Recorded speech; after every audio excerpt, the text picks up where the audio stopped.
போது இந்த இளையான்குடியினுடைய பேரூராட்சியை நாய்களை வந்து வெறி நாயா மாற்றி விட்டுக்கிட்டு இருக்காங்க. அதாவது செத்த மாடை கொண்டு வந்து இங்கே போட்டிருக்காங்க. இந்த மாடுனால இவ்வளவு நாய்களும் இங்கே தான் இது பண்ணிக்கிட்டு இருக்கு.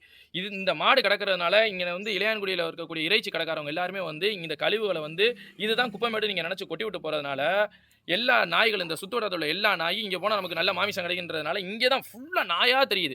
இப்போ இந்த நாயினால என்ன பிரச்சனை தெரியுமா? இந்த ரோட்டில் யாருமே நடந்து போக முடியல. பள்ளி கல்லூரி போகிறவங்க, வேலைக்கு போகிறவங்க எல்லாரையுமே இந்த நாய் கடிச்சிருது. இப்போ இந்த நாய் கடிச்சதுனால இவங்க எல்லாரும் இளையான்குடி ஜிஹெச்ல அட்மிட் ஆகுறாங்க.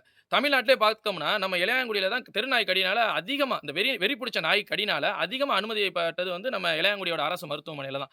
இத வந்து இப்போ வந்து இது சம்மந்தமா நாங்க வந்து அ ம எம்எல்ஏவ சந்திச்சு குடுத்துருக்கோம். மனு குடுத்துருக்கோம். இது சம்மந்தமா நம்ம வந்து பேரூராட்சியில குடுக்குறோம். ஆனா யாருமே இத பத்தி கண்டுக்கிறது இல்ல. இதற்கு காரணமே இந்த கழிவுகள இங்க கொட்டுறது தான். அப்ப உடனடியாக இந்த கழிவுகள அப்புறப்படுத்திட்டு, திடக்கழிவு மேலாண்மை சரியான ஒரு இடத்துல வகுத்து, குப்பைய கொட்டுறதுக்கு சரியான ஒரு இடம் வகுத்து, அந்த இடத்துல அத பண்ணிட்டு, இந்த இடத்த சுத்தப்படுத்தி குடுக்க வேண்டும் என கேட்டுக்கொள்கிறோம். உங்க பேரு? திருவள்ளூர் மனோஜ்.